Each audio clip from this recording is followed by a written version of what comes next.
So a few years ago, I posted something on Instagram that I still think about a lot, actually, especially now in the light of current events. If you don't remember what Blackout Tuesday was, it happened in June of 2020 in response to the murder of George Floyd and the global protests that followed. And at the time, social media was flooded with Black squares across all the platforms, from individuals and brands posting them to their profile images. It was an act of solidarity. I, for one, participated in this event, in this act of solidarity, but I didn't just post a black square. I posted a black square with a black circle on top. And I wrote about why I did this. As a conceptual artist at my soul level, literally, I got my degree in fine art. I wrote about how the black square isn't actually the absence of color.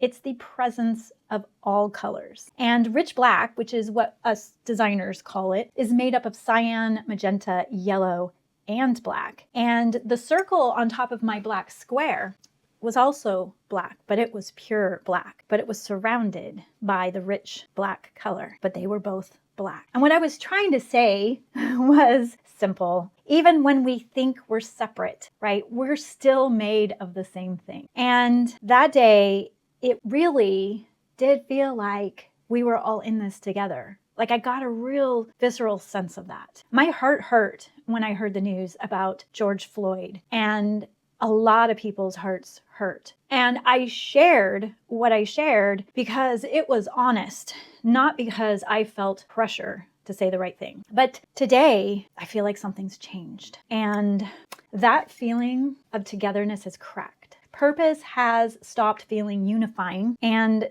started feeling loaded and risky. Like whatever you say or whatever you don't say could be used against you. So now I'm thinking, what happened? Like, how did we go from a moment where it felt like there was some kind of shared ground to feeling separate and pulled apart? And that question is actually what sent me down the path of researching trust. I did another video on that if you watched it. I didn't fall down this rabbit hole to be political, though. I fall down a lot of rabbit holes, actually, but I didn't fall down this one to be political. I just wanted a human perspective on this. And honestly, that's my job as a brand strategist, right? To pay attention to moments like this, especially when trust in brands starts to feel fragile. So what I've been finding actually is intensely fascinating. And I'll be honest, also a little disheartening. And stick with me to the end because I want to talk about that in a little more detail. But before we get into the research, I want to pause for just a short second and just say this directly. If you're running a small business right now, this isn't easy. You're navigating economic uncertainty, cultural tension, and personal responsibility all at once, right? You're trying to do good work without compromising who you are. And to me, that actually matters. I think it's okay if you're feeling unsettled because we all are. And I just want you to know that I am with you 100%. I'm in it too. I'm feeling it. And the data I want to share with you today feels important. And please know, this isn't to scare you, but I think it will help you understand this temporary moment that we're living in right now. And remember, it's temporary. Everything is temporary. I'm really an optimistic human at heart, seriously. I believe that when I have good information, I can actually make better decisions and I can move in the right direction. And that's why I want to share this with you today. So let's look at what the research is showing and why this matters for small brands and businesses like yours. So for the last decade, many brands led with purpose, like environmental responsibility, social good, long-term impact, right? And not because it was a strategy or, a tactic, but because it genuinely reflected what the founder cared about. And for a while, that worked. I posted that black square on my Instagram account because for me, it was genuinely impossible not to feel the weight of what had happened. And I wanted to acknowledge it as a human. And in that moment, individuals and brands were doing the same thing. They were signaling what they cared about. They were showing what they stood for. And they were saying, this matters to me. But there's research now that confirms something important has shifted. And what it shows now isn't that those values disappeared, it's that the way people respond to those value statements has changed, right? And the same signals don't have the impact that they used to have. And that shift has real implications for how brands show up today, even small brands.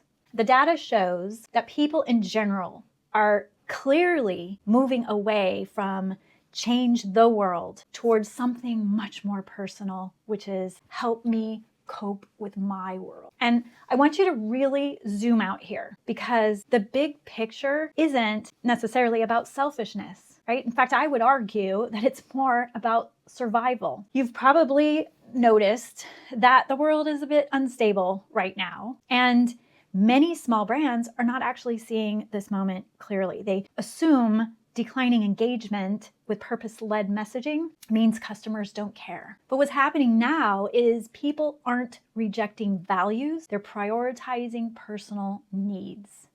And there's actually research that helps support and explain this pattern. The Edelman Trust Barometer is a long-running global study, it's pretty much over 20 years now, that tracks how trust changes across institutions, businesses, governments, and media. And it shows that trust today is no longer built primarily through big promises about changing the world. It's increasingly built through how brands support people in their everyday lives. And in the data, people say they care about social and environmental issues, but what they respond to first is personal relevance. Do you help me feel more secure?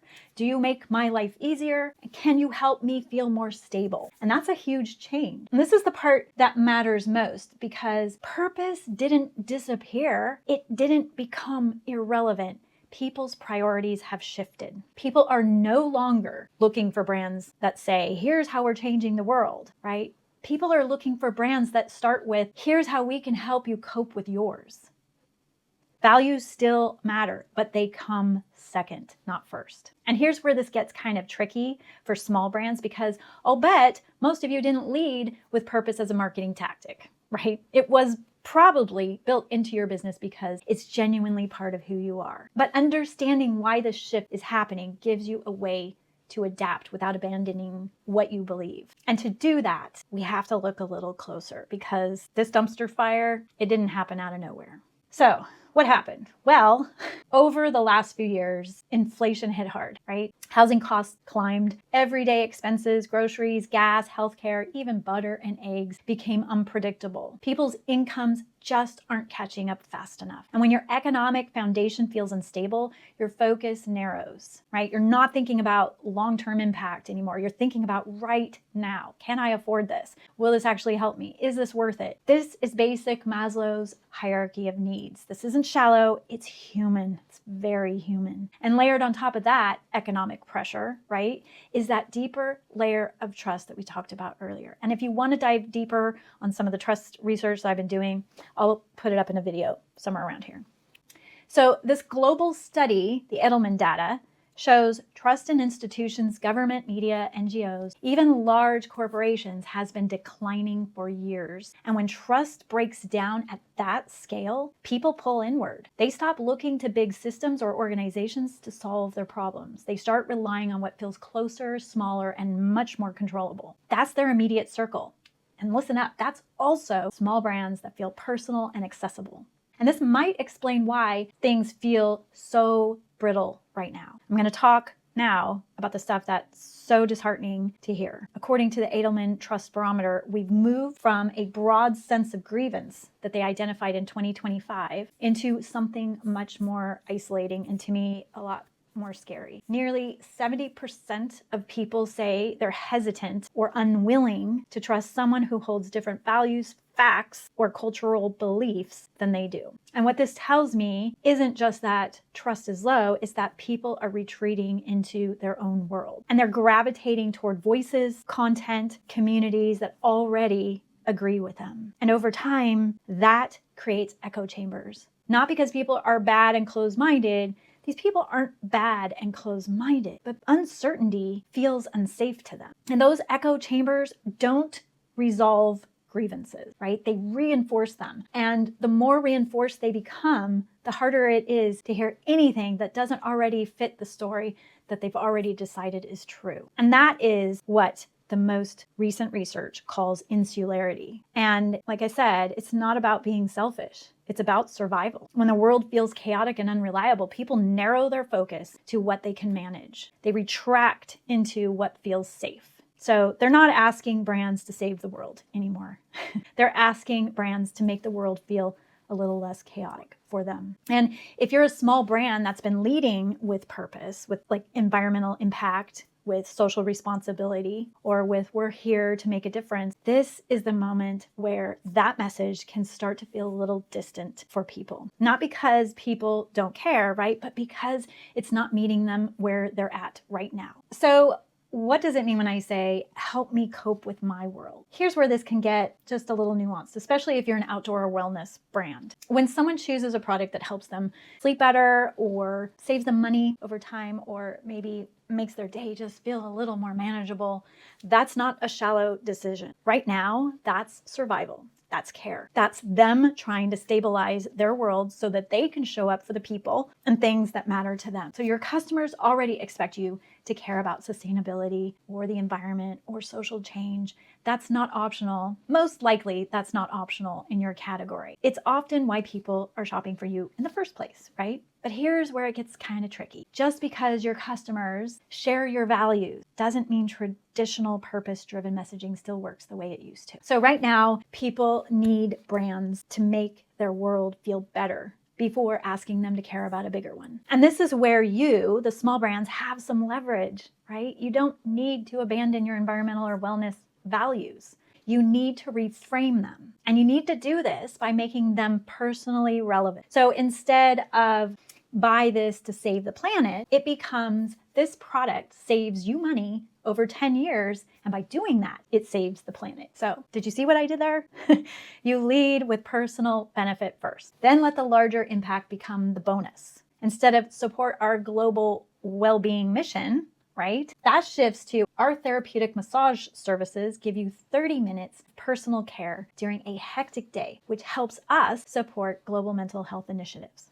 I know that was a mouthful, but you get where I'm going with this. That's not diluting your purpose. It's meeting your customers where they are emotionally, economically, and right now, right? Small brands have a real advantage here because big brands can't do what you do. Right? Big brands serve millions of people. They have to speak in broad, universal language. They can't really get specific. But if you're a small brand, you might be able to get really local. Like you could say things like, we participate in trail maintenance at the park you actually hike at, because you might, right? So that reframe builds trust. And you probably know your customers by name, or at least some of them, and some might even feel like family to you. You know which trails they backpack. You know what they're actually trying to solve for in their daily lives. And your founder story, the reason you started this business in the first place, that is probably a my world story, right? So share it, because you probably didn't build this brand to change the world in some abstract way. You probably built it or built your thing because something in your world needed solving, right? Because you were frustrated or overwhelmed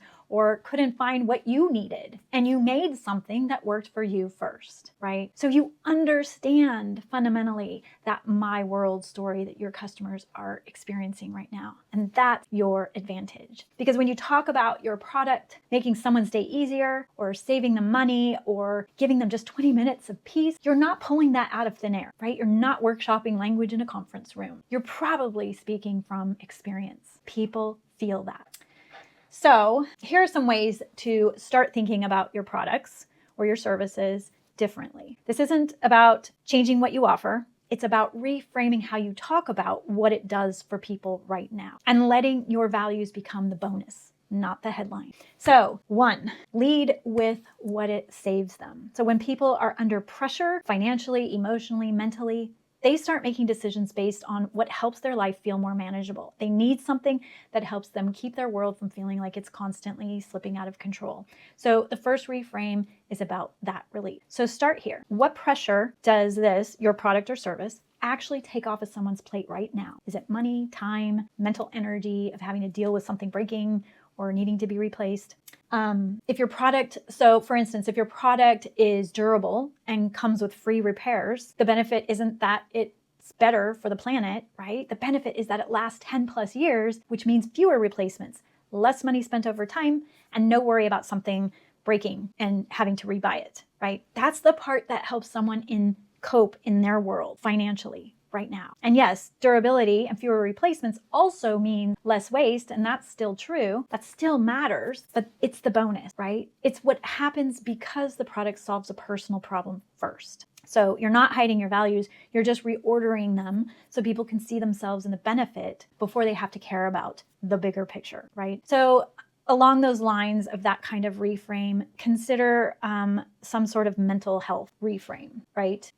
We could all use a little less stress in our lives right now, right? If your product or service helps people feel at peace, more grounded, or less overwhelmed, that's not secondary, that's primary. Here's the reframe. So if you're a wellness practitioner, the mistake is to lead with clinical language or aspirational transformations right now, when what people actually need is immediate and practical relief. So instead of massage that supports parasympathetic activation or balances cortisol levels, the benefit is 60 minutes of relief and freedom from the weight of the world. That's what a massage does for me right now.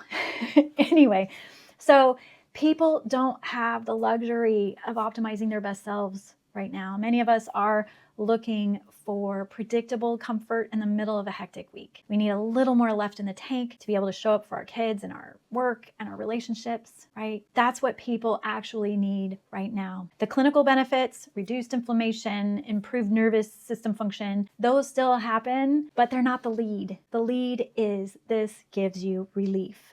Okay, so, and one last thing to consider that I think we could all use right now is human connection, especially when 69% of adults say they could have used more emotional support over the past year than they actually received. And that tells me people want connection, but they just need it to feel easy and safe to step into. And there's a pattern in the Edelman research that helps explain why connection feels so hard right now. When that trust breaks down at that large scale, at the level of governments and businesses and NGOs, people are pulling inward, like we were talking about. People aren't avoiding connection because they don't want it. They're avoiding it because it feels risky or stressful. So the question becomes, how do you create connection that actually feels safe to step into? And people can tell the difference between a brand that talks about community and a brand that actually creates opportunities for people to really show up together, right? Hashtags don't create communities, and they don't create belonging. Showing up does. So here's a question to ask. Where does your business already give people a low pressure reason to gather? A few years ago, I had the privilege of being part of a local small business up in Auburn, California called the Auburn Aid Station. It was a running store and a tap room. So we had a bar and a bunch of beers on tap, and we sold shoes. So yes, and I got to pour beer there. And I got to pour beer for the runners during Western States, and it was just the most fun. The stories that I heard were incredible stories. But anyway, so I also got to design a lot of their merchandise graphics for their apparel. And one of the shirts simply said, Auburn Aid Station, beer, gear, community. Every Thursday night, they hosted a run called the Thirsty Thursday Run. You didn't have to sign up. There was no pressure. You just showed up, right? They led the run out on the trails of the Western States at a really reasonable pace and distance that pretty much anybody could do. They even waited. If you were walking, they waited for you. And then afterward, everyone would come back to the store and they'd all drink a beer together. Cheers. And just, they grilled hot dogs out in the back patio and just had a great time. Over time, that store became much more than a running store. It became a place where people returned to every single Thursday. We even joked, even in rain, sleet, fire, or aliens, Thirsty Thursday would be on. It was a group of really, really good runners. And no doubt that on any given Thursday night, that community was helping someone cope in their crazy world and feel a little bit more supported. And yes, that also builds brand loyalty, creates word of mouth for your retail products, and strengthens your brand's reputation. That's all still true. That still matters, but it's the byproduct of what happens when you create real connection first. You can't manufacture community like that. So if there's one thing you take away from all this, it's not that you need to abandon your values right now because nobody wants to listen to you. And it's not that purpose suddenly just doesn't matter anymore. It's that the order matters now. People aren't asking brands to save the world first. They're asking brands to help them stabilize their own world. And as a small outdoor or wellness business, that's actually something you're incredibly well positioned to do. So here's some questions to sit with. And I want you to think about your products or services, or your specific products or services. This isn't a messaging workshop though. It's just a grounded check-in. 1, what's one decision your customer doesn't have to make because your business exists? 2, what does this help someone worry less about in their everyday life? And 3, what does this offer that feels human and supportive and not transactional? So if you've been feeling a little unsettled and maybe notice some of this shift happening like I have, you're not imagining things. These things are definitely different and brands need to adapt. And I know that right now can be tough for some brands. And the good news is you don't have to be loud or political. You don't have to fix the world. You just have to do one small thing that helps one person. Right? So that's a wrap for the Flim Flam today. And I'll be sure to include the Edelman report so you can check it out. But I'm super curious what you guys are feeling and if you're sort of feeling the same shift. So feel free to leave a comment. And if you're part of my email list, feel free to reply to the email. And I'd love to hear what you guys think. Alrighty, that's it for today. Bye.